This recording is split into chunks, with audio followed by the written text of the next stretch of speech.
on a un apprentissage qui va se faire en 2 temps.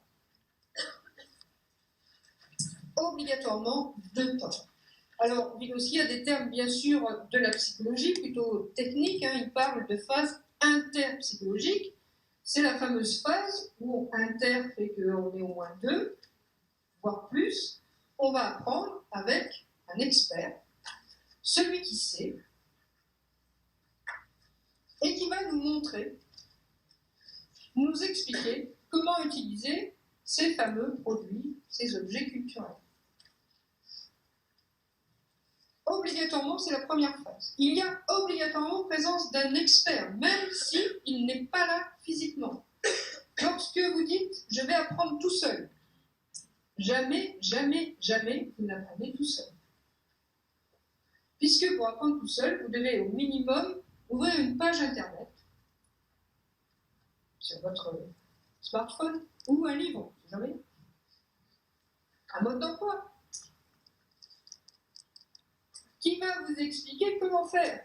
Il y a bien la trace de l'expert qui n'est pas là physiquement. Des fois, c'est dommage. Ah, s'il avait été là, j'aurais peut-être pas monté ça avant ça. Et qui vous a expliqué les étapes pour vous apprendre, pour vous permettre d'utiliser le produit humain. Donc, même dans une formation autodidacte, vous organisez vous-même vos objectifs, vous construisez vous-même votre façon. Vous allez sélectionner des outils qui sont des traces de l'expert qui vont vous expliquer comment utiliser ces outils. Ça, c'est la phase interpsychologique. Cette phase interpsychologique, c'est ce qu'on va appeler la phase d'apprentissage. C'est une réelle phase d'apprentissage.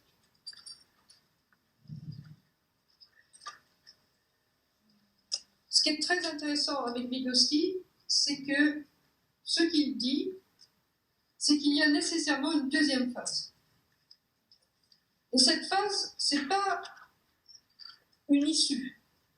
C'est aussi un temps nécessaire qui est une phase intrapsychologique, la phase où vous allez reprendre seul, réutiliser seul, remobiliser seul ce que vous avez fait préalablement avec quelqu'un.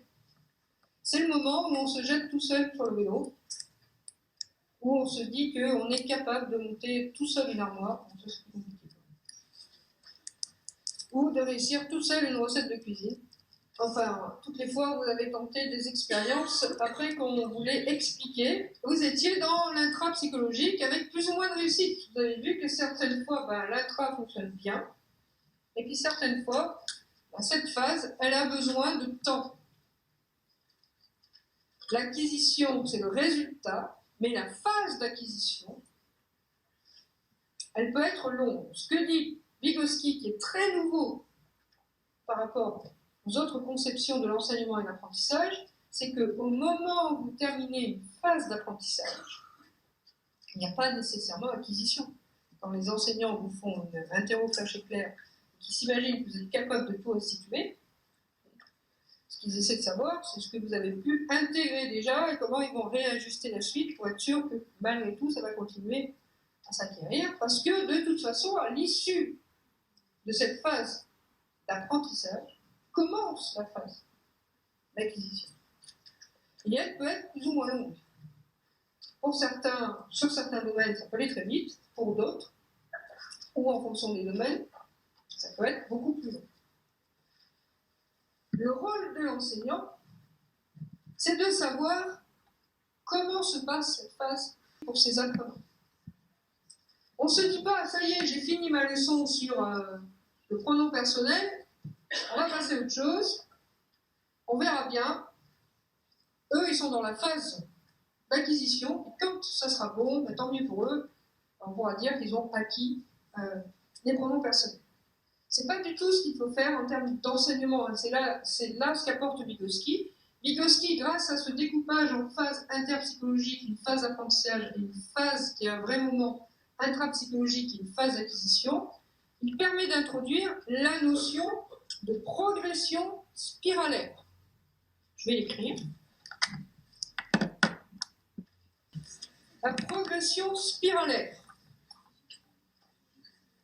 Ça fait partie des phases d'enseignement et donc d'apprentissage.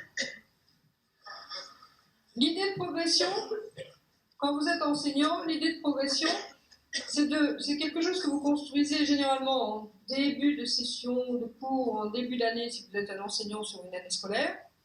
Vous allez construire une progression, c'est-à-dire que vous allez organiser les objectifs que vous allez présenter à vos élèves, vos apprenants, qui vont progressivement leur permettre d'acquérir des connaissances. Donc, par exemple, vous allez dire, comme j'ai donné l'exemple au tout début, que les premiers cours, on va travailler simplement sur certains pronoms personnels, et puis on reviendra travailler sur ces pronoms personnels une autre fois pour en ajouter. Là, vous voyez la progression, hein, on va progressivement vers des contenus, des connaissances ou des savoir-faire. L'idée de spiralaire, c'est que lorsque vous introduisez vos pronoms personnels je et tu au départ, vous choisissez d'introduire de façon partielle ces pronoms, vous travaillez sur ces pronoms personnels, je et tu, dans une première phase qui est la phase interpsychologique, la phase d'apprentissage. D'accord ? Une fois que vous avez terminé votre séquence sur les pronoms personnels en ayant partiellement introduit quelques pronoms, vos apprenants vont passer en phase d'acquisition. Et vous allez introduire d'autres notions, donc vous allez introduire d'autres phases d'apprentissage. À un moment dans ces phases d'apprentissage, vous allez reconvoquer les pronoms personnels. Ceux qui ont été présentés dans une phase d'apprentissage précédente.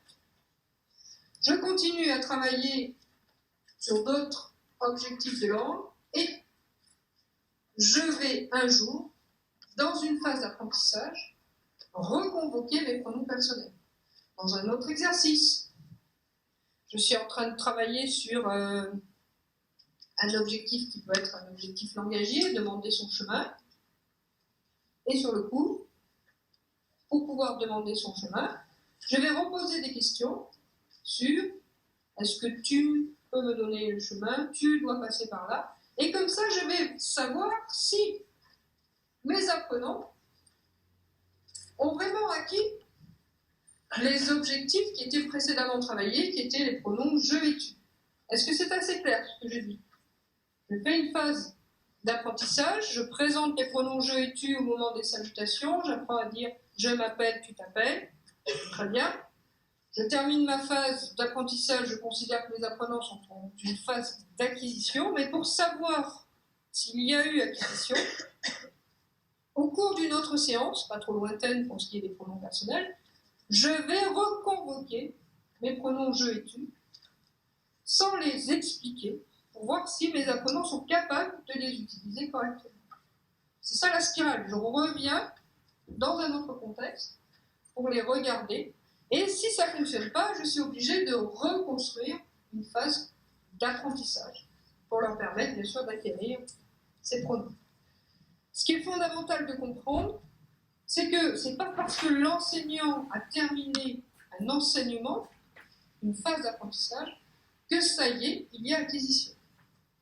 Et la responsabilité de l'enseignant, c'est de s'assurer que cette acquisition est en train de se faire en essayant de reconvoquer ces notions-là au cours d'autres séances.